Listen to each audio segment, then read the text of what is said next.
boy, Pastor. Well, what's up, well, family?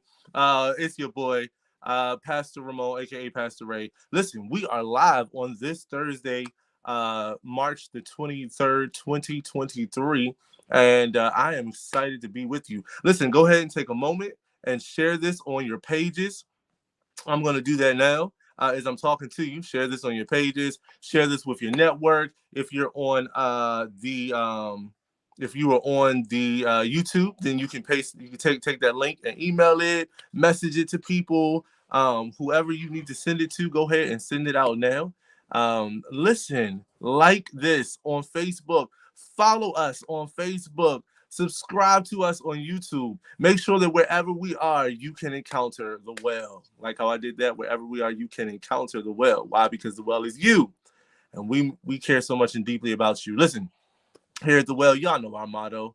Our motto is encounter the well, become the well, emerge and share the well. That's right. Encounter the well, become the well, emerge and share the well. Listen, I'm going to say hi already to Helen Ellis, who's on, Marjorie Belly, who's on, Ellen Washington, who's on, all those folks that are already joining us. It is just good to see you. All right. Now, in terms of what we do here at the well, we want to make sure that every conversation that we have, every thought that we have, it always motivates you. And there's a certain path that we at the well like to send you down and guide you through. Those are the path to the 5 P's. What are those P's? Listen, I'm glad you asked. As you can see on your screen, they are passion, your purpose, the promise of God, the peace of God, and the power inside of you. Again, that's your passion, your purpose, your promise, your peace, and your power. All right. Listen, we have a dynamic conversation for you all tonight. Y'all know we started with this is Women's History Month. All right. And we've talked a lot last week about just being a woman of faith. And tonight we are talking about finding your Elizabeth. Now, just for those quick people who don't know who Elizabeth is, you might recall Elizabeth and Mary. Mary was pregnant with Jesus. Elizabeth was pregnant with John the Baptist, and Elizabeth became this hub for Mary, somebody who Mary could really depend on. And so we're going to talk a little bit about that tonight. Listen, I'm not even going to belabor the hour. We have some great folks that are with us on our panel this evening. So, Producer Brendan, if you could go ahead and bring us in. Listen, there are all those amazing, wonderful people. Love those smiles. Brendan B., why don't you greet the people, followed by Reverend Mother, and then I'll talk a little bit about Miss Kim, who you guys, I know most of you all know, but haven't seen in a while.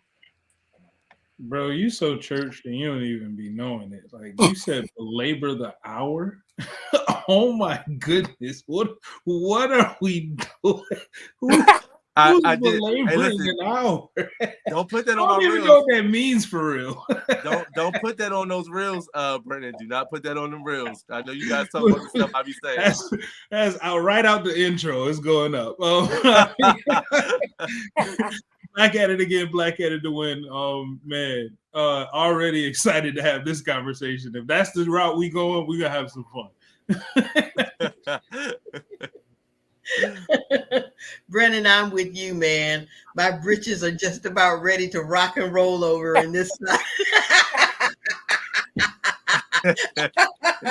Inside joke, maybe, but everybody it's really good to be here with you this evening. I'm Reverend Sheila Dent, aka Reverend Mother, the mother to the squad, and it's time for us to get right to it. So I'm going to pass it right on over to Kim. Excited to be here. Ironically, starting tomorrow, I'm leading a women's retreat at West River, so it all flows and God's plan. And I would like to give a great shout out to these gentlemen for having the courage to come back and face the lionesses in the lion's den. So here we go. Let's bring the heat. Bring the heat. Look at Brennan. Brennan's like, I don't know. Listen, I know that. Listen, when you're dealing with lions, the best thing you can do is provide them something else to eat.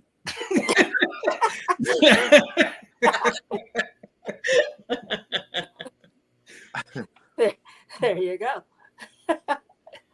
All right, listen, guys. I actually realized I apologize to all the Williams out there. I did not get the email out today. I was like, oh man. So I hope that people were not expecting that. I will have to email everybody tomorrow and let them know that Yeah. So I apologize, Williams. Listen, we're going to talk tonight a little bit about, like I said, who's finding your Elizabeth. And right off the back, our first question is this: do you believe women receive enough support and acknowledgement in this day and time? Why or why not? Do you believe that women are receiving enough support and acknowledgement in this day and time?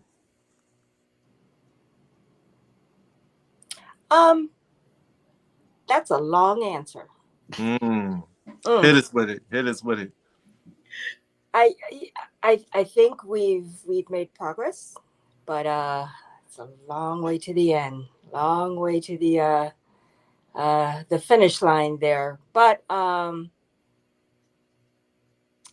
think that's a yes and no. I think that's a yes and no. And I think there is support. I think there could always be more support. Um, I think it's still a man's world. It's still very much a man's world. I can speak of, for a light instance, 3 years ago I started drumming, and I joined an incredible group, Drummer Girls United, on Facebook. It's over 7,000 women in this group, just women who love, support each other. We get to vet sometimes being in a man's world, um, where we're still not quite viewed our worth, even though there's some incredible female musicians out there. So I think that's just a touch on that. I think the ladies did an amazing job last week covering a lot of that, especially in church. And I loved a lot of what was said about just that the table hasn't quite turned yet. Yeah. Yeah. Yeah. Well, my take on it is I have mixed feelings because I feel that the part of the question that we don't address is the fact that women are oppressed. And so when you start to talk about support, um, I'm not inclined to ask my oppressor to support me. I want to fight back a little bit, but I am looking for allies because in my mind, I'm just as strong as the next person coming. And so if you want to walk alongside with me, there's space, and I'm going to make space for you. Um, but if you, in fact, believe that you need to support me, you and I probably have to work some things out before we could walk with one another. Mm. So that's part of it for me. But in terms of how women have been able to influence outcomes, I think that has improved.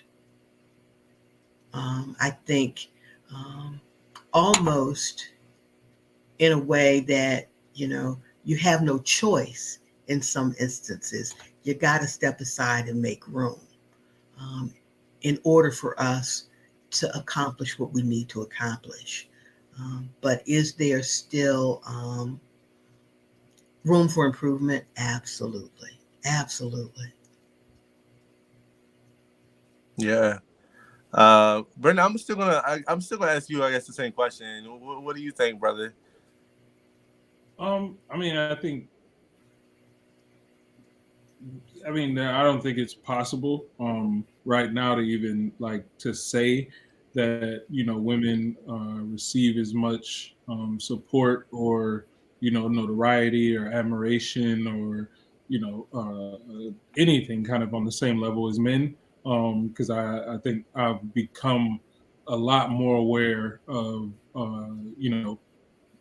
basically the patriarchal system, and the systems that we live in, and even in myself, understanding that some of my actions weren't necessarily based in as much love as I wanted it to be, and some of it was really just it was the patriarchal system, understanding it and living in it and not really even knowing it at a time. So it's the ignorance to the system and how it works. I think that of course there's a lot of place to grow, but I think even in that there's an opportunity to celebrate women more, because women are achieving a lot more in spite of. And so I think that story is definitely a point of celebration. But I think one of the things I always think about, even as I kind of process my life, is like, what would you know uh, uh, what would I have been able to achieve had I not gone through certain things, or certain things been kind of handled, or dealt with, or systematic oppression or anything like that. Like, what would I have been able to achieve had I not gone through some of those things? And for me, like, I use it as a challenge to, like, okay, I need to overcome this so that I can help someone else not have to go through that, or help someone else understand the mistakes I made in going through it. And so I think about that, like, with women, it's like, as much as they're achieving now, like, how much greater would women be, kind of in the eyes of the general public, and how much more appreciated would they be had some of these systems not been in place? Yeah. Yeah, I mean, I agree with all of you. I think, like, women are, I think we are seeing, like, I think we're seeing them appreciated more and more, right? And I think we see them, because I think about the fact that we've come from a place where women could not be preachers, women could not stand in the pulpit at one point, right? When women just had to kind of be subject to whatever the lead man was, and we see people like Viola Davis, and we see people like Oprah Winfrey, and we see people like Hillary Clinton, and we see people who are rising to the top and shattering those ceilings that used to be above them. But right, I think it's interesting. But Brendan knows this. We were down in Florida, and there's a young lady who is young. She is starting a church, and she'll be on with us in April, as a matter of fact. But it was crazy. She introduced what she was doing, the concept of what she was doing, and at the end of it, she made us aware that people were sort of asking her questions that were tough, like, "Well, when are you going to do this with yourself, or when are you going to do that with yourself?" And that wouldn't have been so bad, but I recognized, right, that nobody was asking any of the guys that. It was just mad respect for what the guys were doing. And I instantly was like, yo, they're asking her that because she's young and she's a female. And so in the next presentation that we did, I started off by saying, can we just acknowledge the fact that, Lexi's this young woman who's doing this and who's starting that?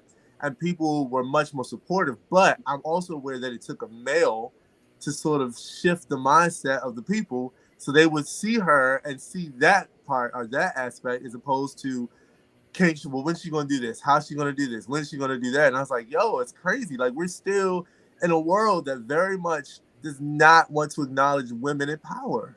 Yeah. Uh-huh. Yeah. And Ray, what I will say to you is, you brought it to their attention. The question is, was there transformation because you brought it to their attention? You know what I mean? I mean, they could celebrate her because you brought it to their attention, but would they actually take the step to help her along the way to succeed in what she was doing? I don't understand that camaraderie relationship amongst males in ministry. I don't get it, because I am a person who says, if somebody's got a good idea or needs some help, I'm going to help them. Non-gender, doesn't matter.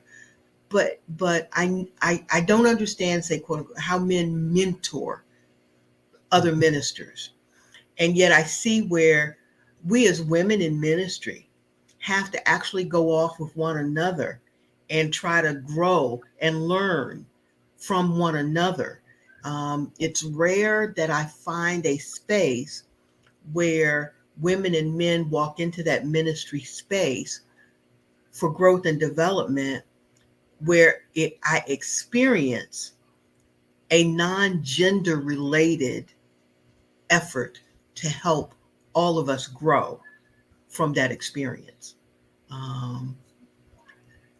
Yeah, I'm curious. I know I saw my godmother, Reverend Margaret Snowden. I see Jackie's on. Jackie, y'all, I would love for y'all to chime in on this conversation. But like, I'm just wondering, Minister Kim, like, is a woman in ministry, do you feel like there are just more hurdles you've had to climb, in order to even be recognized in the spaces where men are just recognized?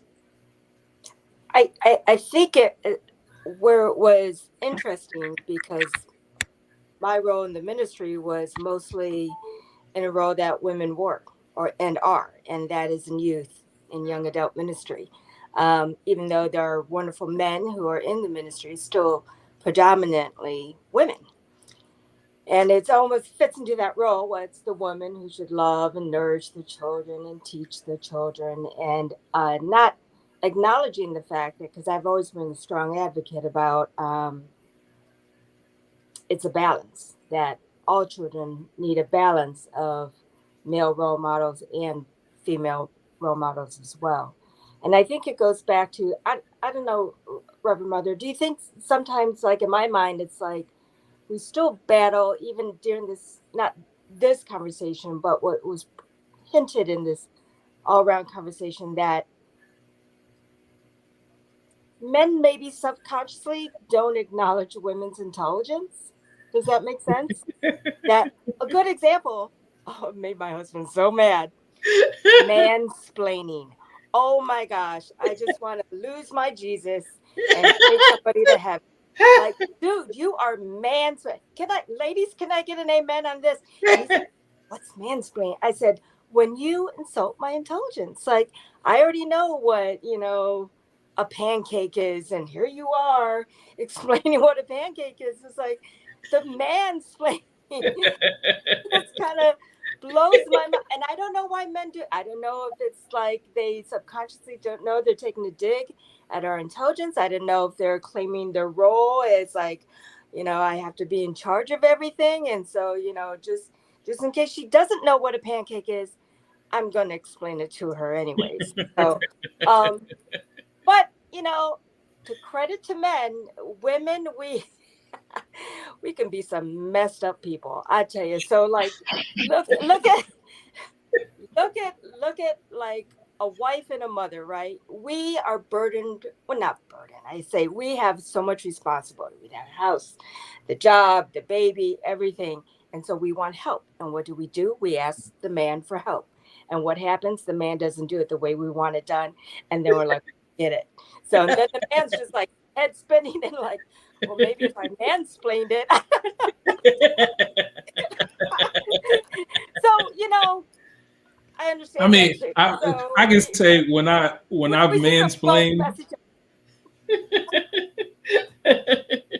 when I've mansplained, it's more so because it was like, wait, I think we're missing something, or we're not communicating correctly. And it's like I'll go into a long explanation about something super simple, and I'll just be like, I hope we're there, babe. Like, I hope now we have the connection. And she's like, no. And it's like, okay. Hey,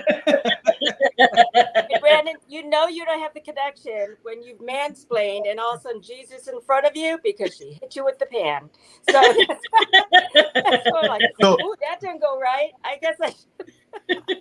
So let me just say, I wouldn't dare say that I've never mansplained, but I will say I think that I've probably mansplained to other men just as well, because I know it's moments where I know I had a buddy who used to be like, Ramon, we literally just said that, and I felt the need to I know I sometimes have to check myself on mansplaining things myself. Yeah. So talking about women who are in your life, and shout out, of course, to you two beautiful, amazing women. Who are the women that you think have been, when I talked about in the beginning, Elizabeth was this rock for Mary. When she was pregnant, she was able to go. Mary was able to go to Elizabeth, and they sort of had a women's friendship engagement encounter with each other, where they were able to hold each other up. Elizabeth really was a rock for Mary. I mean, I guess now that we're in Women's History Month, the question is like, who do you consider those women in your life that, if it wasn't for them, you just would not have been the same? They just made a difference in your life. I would say to you, Ramon, And I think this is just, again, it's non-gender specific, but you have people in your life, and each one plays a different role, and they support you in different ways. Um, and one of the first people that I think about is my childhood best buddy, Audrey. We've been friends since we were 12, and we have been. I mean, if I've been through it in life, Audrey was there. If she's been through it in life, I was there.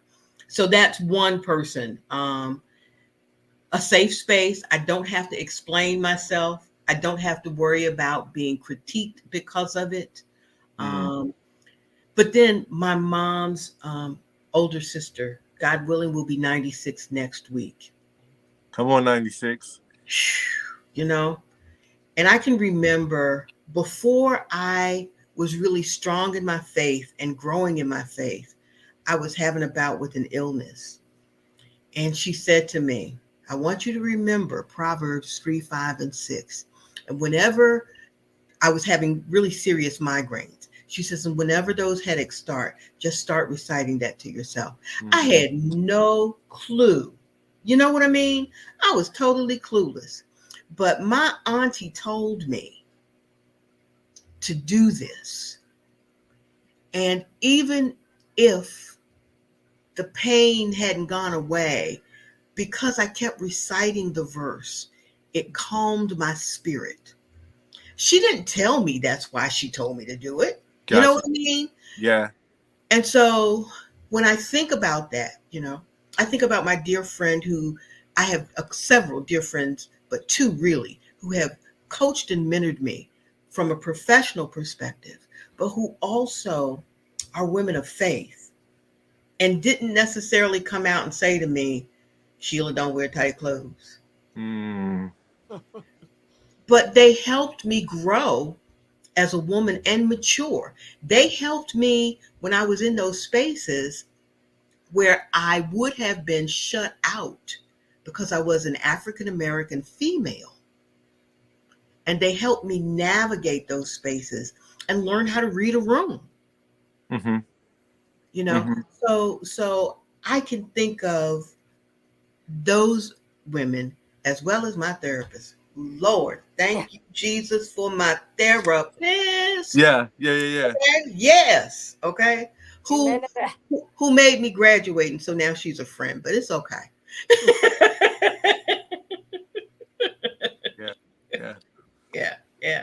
Yeah. That's I good. love that you picked these two ladies, because if you think about it, I'm going blank. I am going blank. They're both Elizabeth. They're both pregnant, and they're both pregnant, and not the ideal situation where people can definitely question things, judge things. But you're right; they had each other, and I think it's important for women, as it is important for men, to have your tribe. Yeah. Every woman has to have. We need a tribe. It's kind of built into us. Yeah. And I think throughout the years, for me, like there have been incredible movies. There was one movie called The Joy Luck Club from years ago, and it made me understand my mother. And I have a very amazing, loving, wonderful mother who reached out beyond um, maybe the norm. My mom I'm adopted. My mom is German, grew up during World War II, actually, was a little girl, and came and met my dad, who's Irish Catholic, moved to Chicago. So not a whole lot of diversity in Germany or Chicago. It was, and they they already had children and they adopted me. So I think my mom was my first, of course, my first mentor. And I think through the years becoming a mother, um, I'd say my daughters, especially my youngest one, has made me really question myself, uh, how I could be better, not only as a mom, but as a woman. I'm very blessed and fortunate that she has grown up to be an incredibly intelligent, strong young lady, stronger than I have ever been. To the point where there were moments where I was like, God, I wish I just had the guts to have said this or to have done that, and I'm so grateful that she's stronger than me. I'm very grateful, especially in a world of today. She's gotten backlash for it, and it makes me a little concerned because sometimes people react poorly to it. But I'm grateful for that, and I'm very blessed to have a tribe of three ladies who are like my sisters, and we make sure we connect every day, and same thing, safe space where I can just be goofy or be sad or whatever I'm going through. um, they're there, they're like the constant. Yeah, yeah, yeah, They're yeah, the Yeah. yeah. And I love what you said about Mary and Elizabeth, and Elizabeth being a rock for Mary, but also that it was a safe space. Yeah. Um, and when you read the text and you see the language between them as well that was captured, I mean, as you said, they were both pregnant in circumstances that were not ideal. Yeah. And yet, when Mary shows up at Elizabeth's doorstep, the first thing that Elizabeth does is she blesses her. Yeah. That's powerful. Yeah. That's exceptionally powerful. Um, and we might think of that kind of unconditional love and reception from parents, but to have a friend Mm-hmm. or a family member who can show you that kind of concern and care for you as a person is so powerful. And so, Ray, of course, I told you this was not a gender specific conversation for me. And I just wonder, how do you guys get there? How do you get there? Do you have the rock like that safe space? And I get concerned, especially these days, because we talk about mental health issues, and especially mental health in Black men. Um, as a woman, I am not as hesitant to pick up my phone and say to my girlfriend, "Girl, I'm getting ready to melt down." And it feels good to be able to do that and to have a safe space. So I am grateful for my Elizabeth. Yeah. Amen. Yeah. Yeah. I mean, listen, I think that, I mean, both of you all have been people that I've been able to have great conversation with. So, I mean, I just, again, shout out to you all, because I think it's two of the folks that I think I am able to have those kind of conversations with right here. I mean, outside of the fact that I was also raised by mostly women. So my mom, my grandmother, and then, I got some of them watching tonight, but then I have like a host of other mothers that I call them, that I've adopted, and God knows, like, I can go to them, each one for different, different reasons. And so I am grateful that I have that kind of support system, Mm-hmm. in an amazing account of women who just flood my life with love and joy. And honestly, you know, there have been some men who have definitely fed into my life. So I'm not saying that they don't exist, but I Mm-hmm. will say it's nothing like, a woman's love or a motherly love. Like, it's nothing in the world like it. I know we had that conversation last week, and it was pretty scandalous. I know some folks definitely look at the Holy Spirit as a woman, or feminine energy rather, and it's a scandalous thing. But when I tell you that God is definitely my father, but I mean, there are moments when God's love is really like a mother to me. It's really like a mother's love. It's really like, like I just feel like there's a warmth in it. And so, yeah. I'm grateful for the women who poured into my life. Dinner on me, Ray. Dinner on me. Oh man.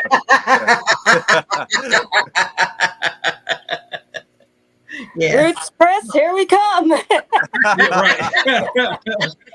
Yeah. I think In a joking sense, when I have joking respond to people sometimes when they say, "Oh, I believe that that you know, uh, God is a woman. I'm like, I need to sit down and have a conversation because that's one bitter woman, man. Next time I go through that, it's one bitter woman. One bit like, what's up with the menopause? Like,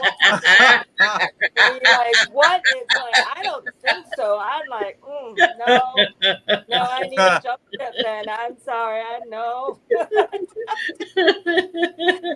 What's with the mind game? You go through labor, you go through all that, and then you're like, let's do it again. It's like, no. No. Oh my gosh. You guys have no idea. It's just, Remember mothers know, like, when your milk comes in, oh my gosh. Oh my gosh. My due respect for all animals that need to be like, oh my gosh. It's like, no. I'm sorry. I just can't take that leap. Keeping it real. Saying. I love it. What you about to say something, bro? Nah, man. I was actually... I don't even know what to say now, but it's like, no.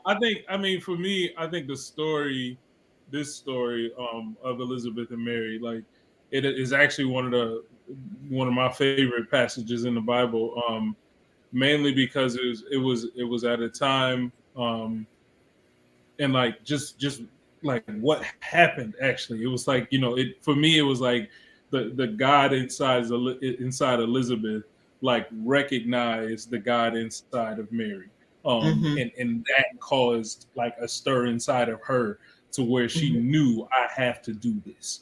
And so it's like that connection for me is a connection that is like, I value that. And it's like, because in that moment, like, you're allowing, even in spite of whatever's going on with me, I have my own circumstances, and all of these things going on with me. But in spite of that, I see what's in you, and I understand my role to you. And I think that like, it's one of the best forms of mentorship and examples of mentorship that we have, to know everything that Elizabeth was going through, and just her life, her being, home and everything, not being able to travel and go and do all of these things, her age. And it's still in that moment, as soon as she saw the God in someone else, it caused her to act. I think it's an amazing story of mentorship. And so for me, like, it isn't necessarily again like a gender lesson. But I 100% have a list of women that I appreciate, starting, I'll name a few, starting with my wife, of course, my mother, shout out to Karen. That's not going to be edited out. That's going to stay. My mother, my spiritual mothers, my friends, and even like, I think all the women I come in contact with that I feel that kind of connection with, that I feel like something inside of me sees something in them, or they express to me that like, there's a genuine something inside of me that like sees something in you, and I want to be a blessing to you. Like those I appreciate those connections from women, and I think like for me, my probably I don't know, the mentor that like kind of reminds me of this moment for me is actually my mentor, JT Jackson in Houston, because it happened in a moment like that, at a youth conference, and it literally was him seeing something in me and being like, no, I'm like, we're gonna be connected. And from that time on, like to this day, he definitely has been someone that I've been able to lean on whenever, I need to. And even understanding that, him having the understanding that, he doesn't make decisions for me or even suggest decisions. He understands me enough to know, like, I need information, and he knows I'm going to make the best decision for me. And he respects that. Even if it does end up being a mistake. And it's like that relationship and allowing Even in spite of everything that's going on with him, seeing and investing in someone else, it's just like that's the theme of this story for me, in something that I appreciate whenever I receive it. Even Reverend Mother, like a couple weeks ago, I told her like that word she said you have to look at other people's needs as holy. That Joan is still kicking my butt. I ain't even gonna lie to you. Like it literally is kicking my tail.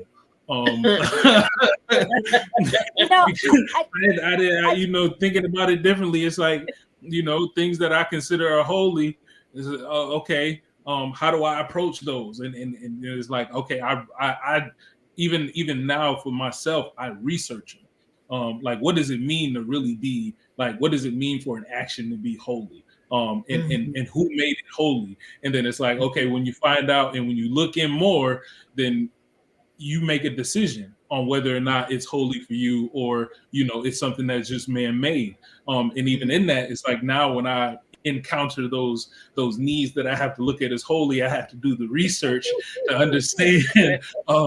Is this do you make this a priority, or is it something that you can negotiate on?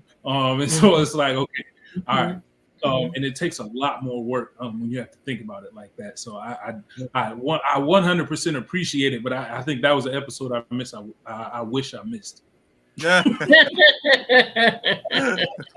like last week when you guys talked about Adam and Eve and why God brought Eve into this world, and I was sort of chuckling to myself because I was like, he probably took one look at Adam and was like, you're going to need some help. You're not going to make it on your own. And look at where we are. You look at every husband, you're not going to make it on. I tell my husband, I go, I don't know how I did this to myself. When we were dating, we would go on a date and he would show up and he's nicely dressed and he found his way there. And, sometimes he's nice, pays the bill. And now he doesn't dare leave the house like, am I wearing everything all right? Does this go together? You're a grown man, it's just like, oh my gosh, I did. I can't tell you how many times I change clothes just because like I walk out the room and look and you're like, oh, that's what you're wearing? And just go ahead and get back. Let me just go change real quick. I'll put on a different shirt, or I'll wear jeans this time. I got you. So ladies, we do this to ourselves. We just set ourselves up for this stuff. We make our life harder. I don't know why we do this. I'm tired, but I'm realizing I'm doing it to myself. I want to dig into this next question. Now, just let me put this out there too. Reverend Mama Dent really is the person who came up with this topic, and I just want to acknowledge that this was her wisdom that pulled us into this topic, and so I'm real grateful that she did. This question that I'm about to ask. So for folks who are watching, let me just give you some background history here. All right. There's this proverb in the Bible, and it talks about a virtuous woman. I know everybody out there, some kind of way in your life, you've heard, oh, she's a virtuous woman. She's a virtuous woman, all right? I'm not going to read the whole thing, but I just want to, so you all will understand where this question comes from, all right? So Proverbs 31, on your own time, go back and read it. But it says, a wife of noble character, who can find? She is worth far more than rubies. Her husband has full confidence in her and lacks nothing of value. She brings him good, not harm, all the days of her life. She selects wool and flax and works with eager hands. In other terms, she's a working woman. She is like the merchant ships, bringing her food from afar. She gets up while it is still night. And she provides food for her family and portions for her female servants. She considers a field and she buys it. Out of her earrings, she plants a vineyard. She sets about her work vigorously. Her arms are strong for her task. She sees that her trading is profitable and her lamp does not go out at night.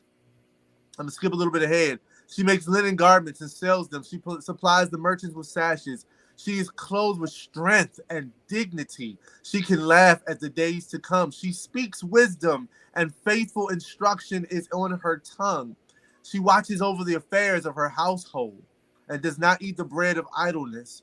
Her children arise and call her blessed. Her husband also, and he praises her. Many women do noble things, but you, virtuous woman, you surpass them all. And it goes on for a couple more stanzas. So I wonder, in this day and time, right? That's how the Bible sort of talks about a virtuous woman. Now I got a little push on this here, but I want to know, in your opinion, is this scripture in Proverbs that describes this virtuous woman, does that still ring relevant today? How do you feel about applying that scripture to the virtuous woman of today? Absolutely. Now, some of the detail goes back to the day of the culture that was going on back then, but absolutely. I think a virtuous woman is a woman who fulfills with her whole heart and soul the roles that she assumes. So if she has a baby, a virtuous woman will take care of the baby, raise the child. Um, if a woman assumes the role as a wife and a partner, um, she will help fulfill the role of the household. Now, help doesn't mean she has to do the whole thing. I think a virtuous woman is the example of a spiritual leadership in her house, in her home, make sure that God is present. Um, and I think the way she presents herself to all those around her. But I think a virtuous woman in today's world, I think it's harder to achieve. And I think it's harder to achieve because of uh, outside standards that are being implemented on us. Because you still have glamour magazines that are showing skinny, unachievable women and beauty, and things are photoshopped. To me, that's not showing a righteous and virtuous woman. I think for a man to acknowledge a righteous and virtuous woman, he sees her for the beauty that she really is. I know my husband does that for me. Um, when he tells me I love you no matter what, no matter if you have makeup on or not makeup on, I just see you. I love that line from Avatar where I see you. Everything goes to the side. All the things that we do to try to make ourselves, I guess, the most appealing in this world is probably the most insignificant, I guess is a good way to put it. Mm. So when we try to be a certain shape, a size, a certain style, certain achievements we think we need to do, like have it all. Um, for example, it's you know what it's okay not to have it all. Uh, and I think a virtuous woman for each other is, and I'm going to talk about this weekend. I think we need to be a little more forgiving of ourselves and other women, and that we don't have to be perfect because there's no such thing as a perfect person, um, because that's what our spiritual journey is about, striving for that perfection we know we can't reach until the very end. So I think a virtuous woman is a role model that our younger girls can definitely look up to and go, wow, she's somebody I can take to heart and learn from. She's somebody that I can look up to, somebody that won't be disappointing. Um, and I think that's one of the biggest compliments is when our younger people can look up to us. If our younger people can look up to us, to me, um, I feel like I'm halfway there. Hmm. Yeah. Mama, I don't know if you already answered, but I do have a question that I want to follow up with it, and I think it is, what do you say to the folks who, we've modernized, and there is definitely a push. We talked a little bit about this last week in terms of what the world can sort of sometimes put up as a virtuous woman, or we highlight certain women who take liberties in certain ways. What do you say to the folks who say, well, yeah, it's a virtuous woman, but I mean, she was subjected to a man, and I'm not going to be subjected to no man, and that's not in me, and that's just not. The Bible is all wrong in terms of what it says about virtuous woman, because that was back then. I'm living in today's time. I'm an INDEPEND. I'm independent. Like, what do you say? I mean, is that accurate, or is there, are they missing it? I mean, there's a lot of women who feel this way. They're like, oh, no, they got me effed up. That is not me, and I'm not, how do you, I know that's not our question, but I know you are able to, to step up to that question. Who are you asking? Okay, so I had a number of things that were running through my head, Ray. And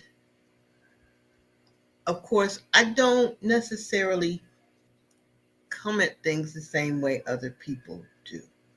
So I don't necessarily want to go down the path of I'm independent, I can do it on my own, da da da da da. And I think if I'm going to show you something that I'm sitting here, and then I'm gonna and then we'll go back and try to see what it looks like. Listen to this. A man of strength who can find, he is far more precious than jewels. His heart is trusted by his wife, and he will have no lack of gain. He does her good and not harm all the days of his life. He seeks wool and flax and works with willing hands. He is like the ships of the merchant. He brings her food from far away. You get where I'm going with this? Mm-hmm. Mm-hmm. It ain't about gender. It is about the character of this human being. This human being has qualities that says, I'm caring about the people who are in my life. I want to make sure that things are well with them. I am going to make sure that I am responsible and that I use my talents and gifts. Okay? When you go down that path, I think we negate these conversations about whether women need men, or, you know what I mean, or a woman's place, because we begin to deal with what's important to God, which is our character, our faithfulness, our kindness, our gentleness. And so in whatever relationship you find yourself, these are the things that would define you as virtuous. And then if you ask me, could I find one today? Absolutely. Many. Because there are people who not only possess these traits, but they exhibit these traits. Mm-hmm. When you start to then lay on gender, that's when we get into, again, that cultural, societal thing that starts to divide and separate. And God is a unifier. God doesn't divide and separate. God is a unifier. So did I answer your question? Yeah. I mean, I take that. I take that. I take that. Yeah.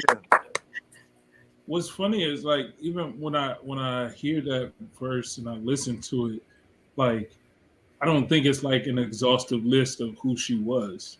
Oh, yeah. It's more a list of, like, these are some of her accomplishments. Like these are, and this is how people feel about her. And so, Right. like, I don't look at it as like you have to do these things to be this woman. Right. It's more of Right. like she's accomplishing these things, Right. and these things are having an impact on the community, on her Right. community, the people Right. around Right. her, on her children, on her husband, those types of Right. things. So it's like from that perspective, I can look at it and see that you may have a bunch of things on that list, or you may have nothing on that list, but you can still be a virtuous woman, and you can still display that virtue by doing what you do. Because and I think even in the lens of thinking of like you have to do these things, or people have to feel this way about you to be a virtuous woman. Mm-hmm. I think it limits what people can be, because then you have to focus your skills, and it may not be your skill set to do these things. You may be gifted in other areas, and so like to limit it to, and again, always thinking of context, to limit it to kind of this skill set or this display skill set is just something that I don't think that God intended, because He created everybody differently. And Kim Carr is fire on the drums. Reverend Mother, we might not make it through the first song of the set. I mean, it doesn't. I got something for you though, Brennan. I got something for you.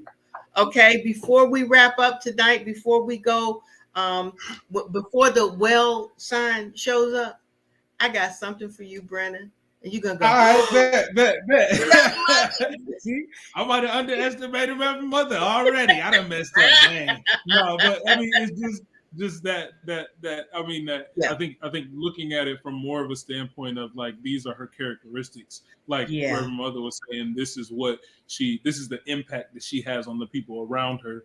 Allows a broader view of what this woman really is, and allows women to grow into who they are, and display who they are in a freedom that doesn't limit them to having these skills. Yeah. But I will say, and then I come into myself, the human being, the African American female in a Eurocentric, heterosexual dominated culture.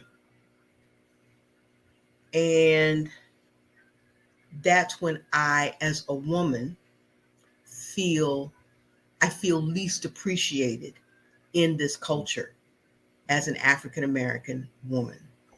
I feel that the things that are ascribed to us, angry, hard-headed, strong-willed, things that characterize us in a way that diminishes our femininity. And traveling to other countries and seeing how women are viewed, and having to wrestle with that in our culture, makes me very sad.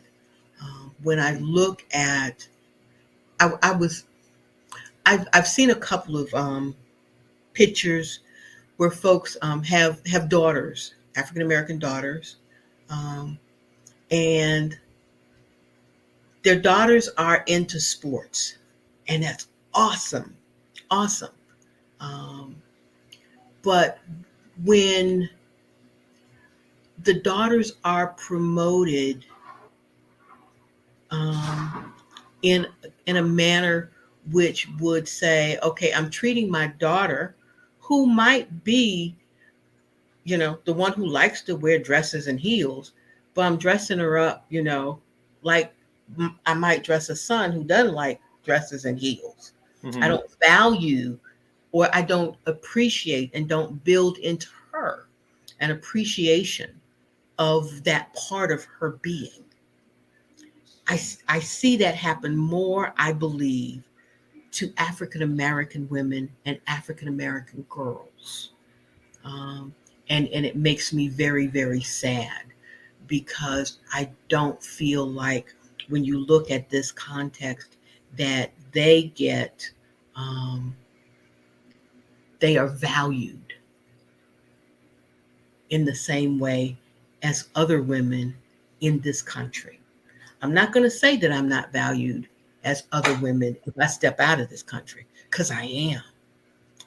I can immediately see it. Men open doors for me. They offer to assist me. Not to say that, I mean, they say chivalry is dead. Well, okay, I'm of that generation. I like chivalry. Open the door. Open the door for me, please. But just the acknowledgement that there might be some recognition that I'm different than he is in some way, and that it's recognized, appreciated, valued, treated with a kindness, that I don't feel that African American women get in this culture and this country. And I don't.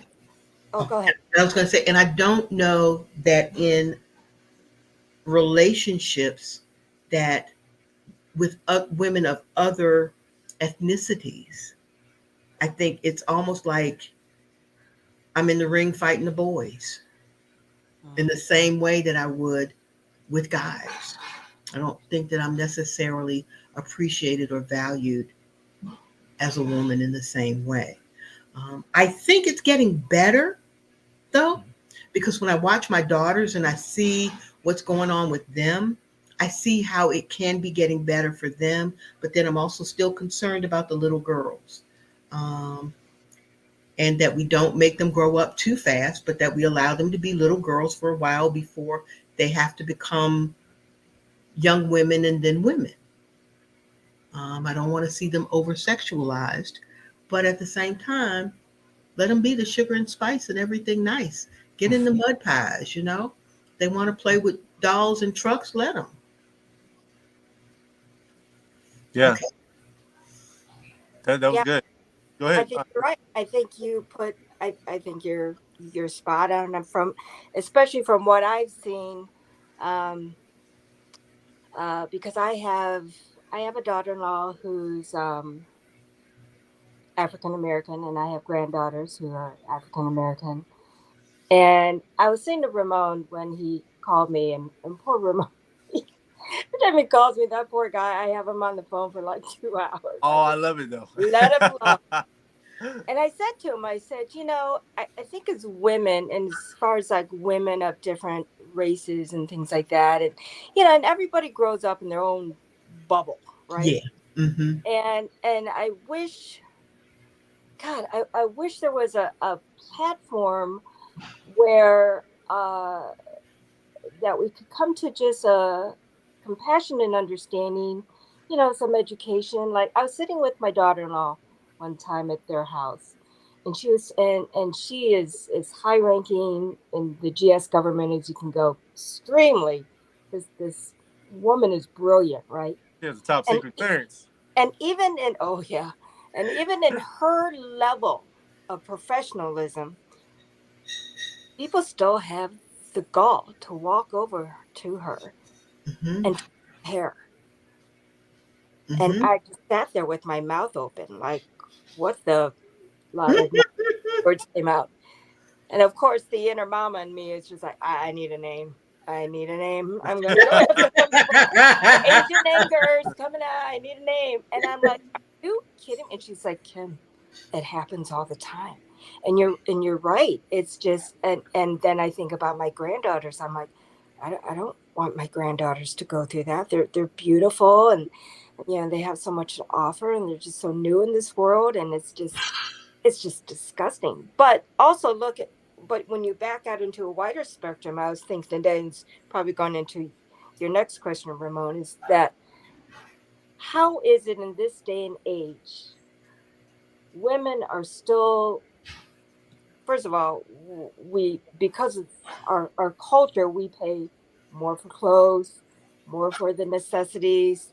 We pay for the makeup. We pay for the hair. We pay so much more money than men, just to, I guess, fit in a box. And then why do we, in this day and age, from medieval times to now, or from beginning of time to now, why are we still, why are we still being hit? Why are we still being abused? Why are we still being raped? Why can't we still not walk down the street at night? So when it comes to love and support in this world, and maybe how the support that we need, like, like what was that? We need allies. We need allies from our sisters. We need allies from our brothers. We need, when someone's doing wrong, if we don't have the courage to stand up for ourselves, we need someone to stand up with it at that moment. And my daughter's done that.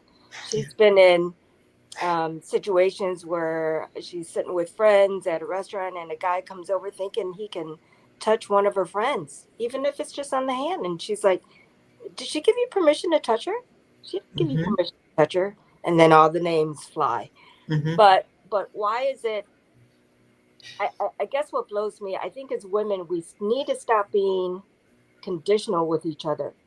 To me, like when there are women's marches, which there hasn't been one in a while, fine, have a women's march. But to me, for me personally, I will march when it's a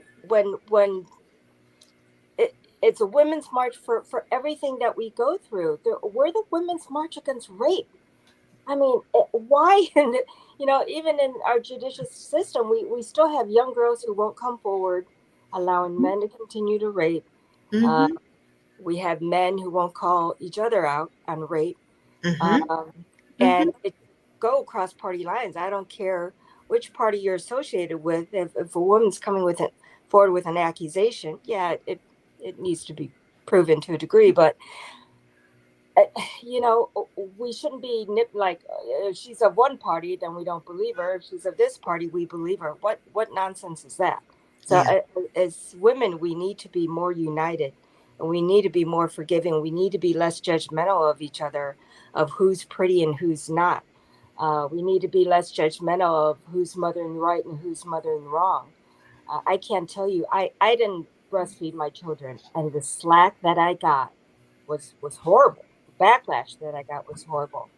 And so, even in today's society, if you don't breastfeed, you're not a good mom, right? Because breast is best. But what happens if a woman can't do that? So, Yeah. and I think I think we need to be more forgiving of each other. I think we need to lift each other up more than that, and we need to stand against the media that puts us in that box. That you're right, Reverend Mother. Like, the stupidness and ignorance of even the thought of that, an African woman can't be beautiful. Mm-hmm. Every woman is beautiful in her own right. Mm-hmm. Um, Mm-hmm. Sometimes in a weird sense, I wonder if men weren't around, which we need men and we love men, but if men weren't around, how much of this stuff wouldn't we go through?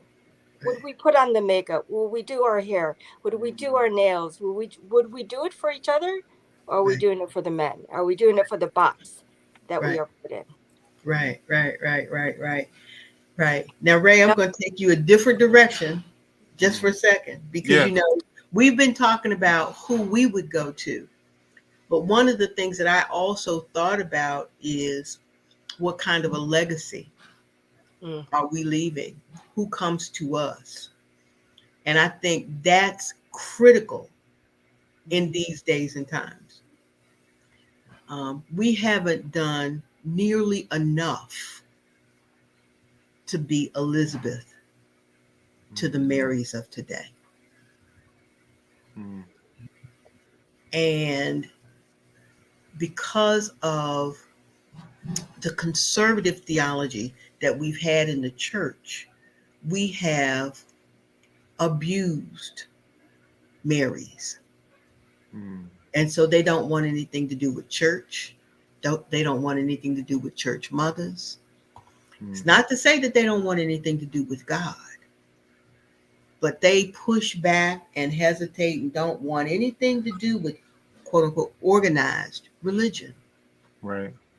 And yet in there has to be some communal gathering space where we can be the Marys and Elizabeths together to become the rock, to be the blessing, to be that sister of encouragement when things aren't nice and pretty and neat.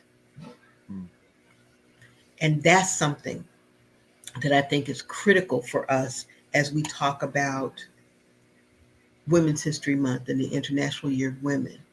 How are we, who are we mothering from a spiritual perspective in terms of other women? We mother our sons. We do. We really do. We the sons can get mothering, but what about our daughters? What about that young Mary who is pregnant, doesn't have a high school education, may have a job making minimum wage, is attempting to portray an image that fits with what the culture says, the hair, the nails, the eyelashes, but in reality, that poor baby's heart is so broken because nobody's ever blessed her like Elizabeth blessed Mary and just said, hey, sweetie, come over here and spend 3 months with me and let us just walk through whatever it is you're going through. No judgment zone here. Just let me love you. And that's something that I think is very critical for us as a lesson. As women, I'm not talking about your relationships with other people. I'm just talking about us one-on-one. How are we creating that legacy? Because Mary and Elizabeth didn't live around the corner from one another. And they didn't see each other every day. So how in the world did they develop the relationship that led Mary to run to Elizabeth when she was in trouble and know that it would be okay? And what was it about Elizabeth's relationship with Mary that opened the door and allowed her to be there for as long as she needed to be there? Whew, man, we got some debts to pay. We got some dues to pay. Yeah. And I think we put things in place. I know when I was a youth director, I started seeing that my young women going down a dark path. And so I started doing all girls retreats. All girls lock-ins. And I can tell you those oh my goodness, Bless it's your hard not heart. to put on my mom hat because I was like, I don't think I'm old enough Bless your to do heart. all this. It's like, ladies, what are we doing here? It's just like, but they talk to me because I tried not to be judgmental. I tried to be very real, very real, and try to install love of Jesus Christ and their worth, that they are a child of God. They are better than this. They are worthy of this. They are worthy more than anything this world can offer them or do to them. And I did that for the guys too. The guys needed that as well because we need men as allies as well. We need men to step up. There are way too many single moms out there. Yeah. Way too many single moms Yeah. that have had to carry that load on their own, and it's everybody's responsibility to raise that child. Yeah. Everybody's. Yeah. Yeah. Can I ask? I'm gonna go to you, Brennan. Me and you, have a quick conversation, man. What do you find? I know that women have been there for us in our lives so much, but how, in your opinion, bro, and I'm gonna answer this too, right? Like, I can answer it first too, but like, I wonder how we are the best support system for the women in our lives. You know what I mean? Like, how do we become that? How do we do that? how do we best support, yeah, the young ladies out there who need brothers to be able to, you know what I mean? Yeah, I mean, I think my approach now has 100% grown over the years, and definitely from being married. Um, but it's more of now because even I think I've said it on here before. I asked my wife as we were when I asked her to marry me, I asked her if she wanted a partner on her journey, um, if she wanted company. Mm-hmm. And I think thinking and operating from that standpoint is how I can be a support. Because I don't know all of what she's going through, all of what she deals with. Um, I don't even know her full story. She was on the earth 33 years before we got married, and so it's like I all I can do is do and be my best to support her as she figures her life out and her gifts and talents and how she should use them best. And I think also support her in being a leader in that I'm doing the same for myself.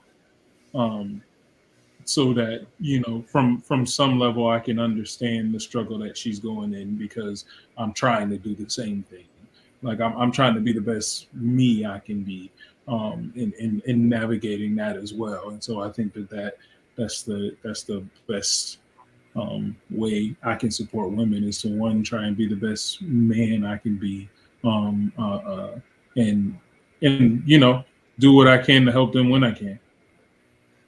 Yeah, I love that. I think that's so real, man. Like I think, when I think about like both of my sons are fathers to both boys and girls, and I think right, like I think that's important. What you're saying is so important. Like we have to be, and I think to all the guys who are watching, if you're still watching with us, that I think that's a beautiful note. Like if you want to support women, then be the best man that you can be. I think that's just a dynamic sentence because at the end of the day, I think about it like my niece has to know what a man who she might give her heart to. She needs a role model, an example of what that looks like. And if you're a man in a woman's life or young girl's life, and they don't see you acting the best, a lot of times they will accept less and I think we get into that right now in our world too often. I think I don't care what race you are. I think a lot of women have allowed themselves to accept less from men because the men in their lives have been less than what they are supposed, what they could be. And I think even down to like admitting when you're wrong, right? Like not even being perfect, but being able to say as a man, I messed up, which I don't think we do often enough sometimes. I messed up. I made a mistake, and then publicly in front of that girl or these women saying, I'm going to ask for forgiveness, right? Like I'm going to go and I'm going to ask for forgiveness because if you're not asking for forgiveness from her mother or from her teachers or whoever women she knows, then she will accept a man. She possibly will accept a man not asking. Oh, they don't ask for forgiveness. That's just how they are. You know what I mean? And that should not be the narrative. So I think yeah, I'm just kind of echoing what you said, bro. But I think that's so deep. But it has some deep roots that if we're not cognizant of that, and I think too many men are not cognizant of it, and so I think we miss that. So when we're like, oh, I'm dealing with her and all of her, all of her stuff. I'm dealing with her and all her baggage. A lot of times that baggage, right, comes from the brokenness that she's had to endure growing up with other people, right? And I think it's so important for people to hear that. Dealing with other Negroes like you.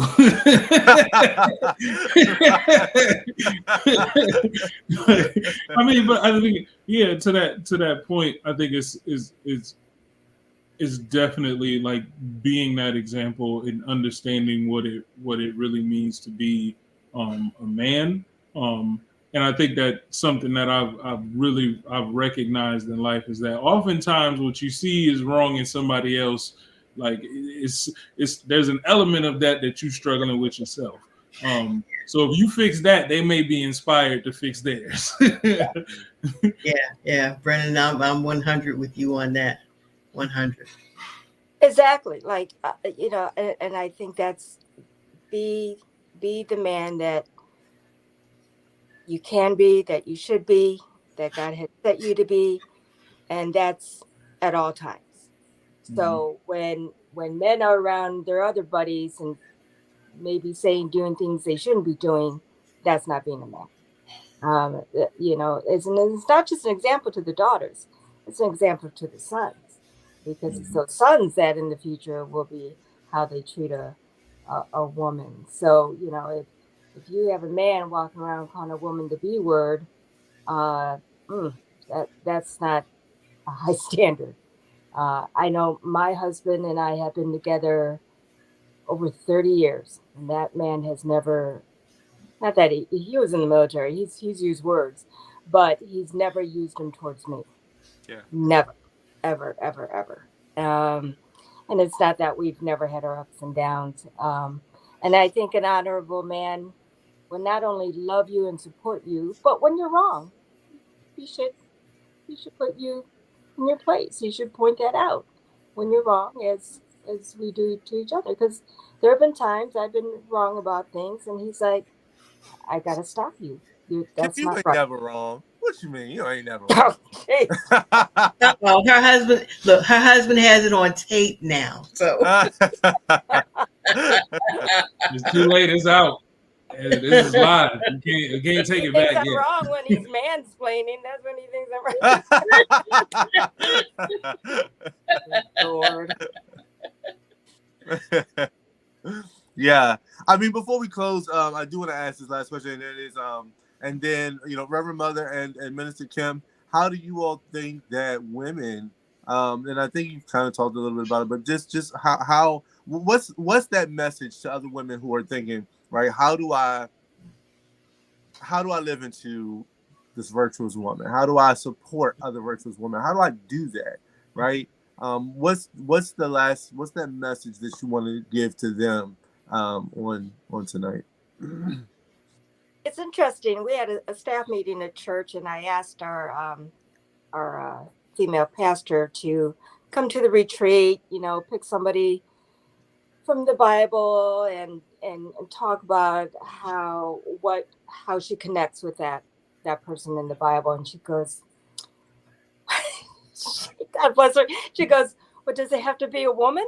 And I'm just like, "Oh, it is a woman's retreat." It's kind of uncomfortable talking about a man, but is there a problem here? And she goes, "Well, there's so many men in the Bible, and they're predominant in the Bible." I go, "Yes, they are, but the women that are in the Bible, they have a purpose there, and they have lessons there." And I said, "Hey." And the greatest honor that a woman has in the Bible was she carried our Lord Savior Jesus Christ. So yeah. If you can pick a woman, but I would say start there. Always start there.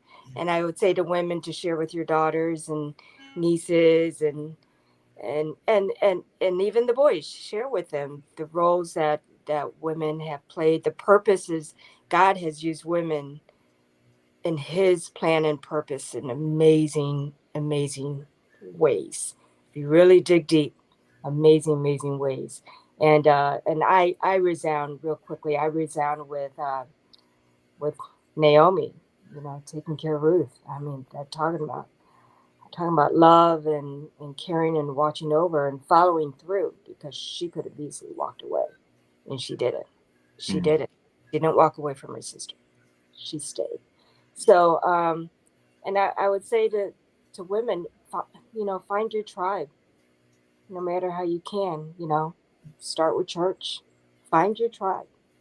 Find the ones that love you, that elevate you, that call you out when you're wrong, because you need those women too to hold you accountable. Um, but start with church. But find your tribe. It's so very important to find your tribe. Yeah. Yeah. Well, I I agree with Brennan. If I can be the best me that I can be and be that example for others, that's probably where I would start. That, and it's not where I would start, that is who I am. And so by me always seeking God to help me be the best I can be, um, and then being that in my relationship with other people.